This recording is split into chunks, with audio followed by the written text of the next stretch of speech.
You are stressed, anxious. Perhaps you have a big interview or a test that's going to determine the rest of your life. In this moment of time, you can't help but feel like everything depends on your success or failure, that the fate of reality is on your shoulders. Let's zoom out a little bit. You are here, somewhere. You don't know why you're here, you just know that you are here, on this strange, wet rock floating endlessly in apparent nothingness. This wet rock is spinning around itself and somehow simultaneously spinning around a giant ball of fire that is destined to cool and expand, wiping out everyone and everything with it. Eventually, you will die. We all will. When you do inevitably meet your demise, your loved ones will cry for a little while, then they'll move on. They have to in order to survive themselves. Fast forward 100 years into the future. Memories of you, how you were, looked, talked, acted, what you did and didn't do, will die with the last person who knew of you, if not completely forgotten. If you did something especially noteworthy in your life, traces of you will continue further, but not much further. You wish to be remembered, celebrated and appreciated by the world even after your death.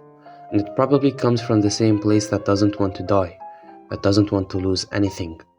But in the end, we all lose everything. This begs the question, if you were remembered because you did something useful or acted a certain way, is it you that is being remembered, or is it the thing that you did that is being remembered? Think of Sir Isaac Newton, for example. Hardly anyone knows what he is like as a person. When you do think of him, you may think of his discovery of the theory of universal gravitation.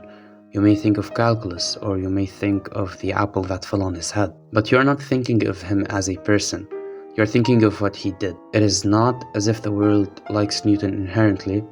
The world likes his contributions, or him solely because of his contributions.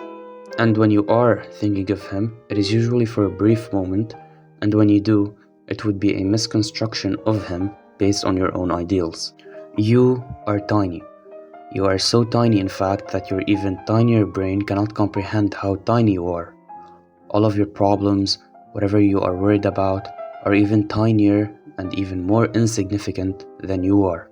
All of your memories, loved ones, experiences, the good and the bad, wiped out in an instant. After the sun cools and expands, wiping out multiple species without a trace, the universe will get to a point where everything that has ever happened on that strange wet rock might as well have never happened, because none of it matters anymore. If you were great, no one will be there to tell stories of your greatness. If you were a failure, no one will be there to tell stories of your failure. And if by some miracle there was someone to tell those stories, nobody would care to listen.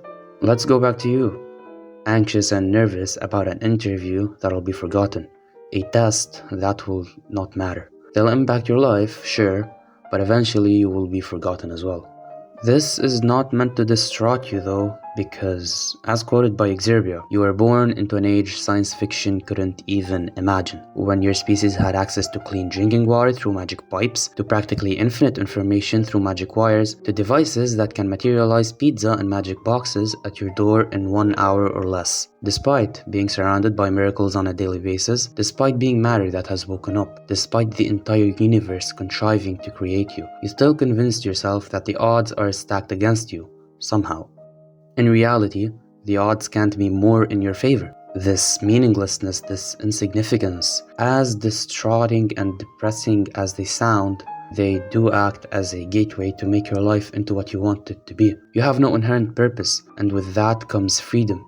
You are not born to do one single thing then die. You are born to do whatever it is you want, then die. This is a gift, really, having the freedom to decide what you want to do with your life, regarding whatever it is you are facing. You may be afraid that you'll do the wrong things. You might. You might be afraid that you'll blow it all away. That is a possibility as well. However, despite the fear you may be feeling at the moment, despite the uncertainty, stress, and anxiety, it will all be okay, because none of it matters in the grand scheme of things. The only mistake you could make at this point is not to recognize the absurdity of what's going on and use that freedom that you have to build the life that you actually want.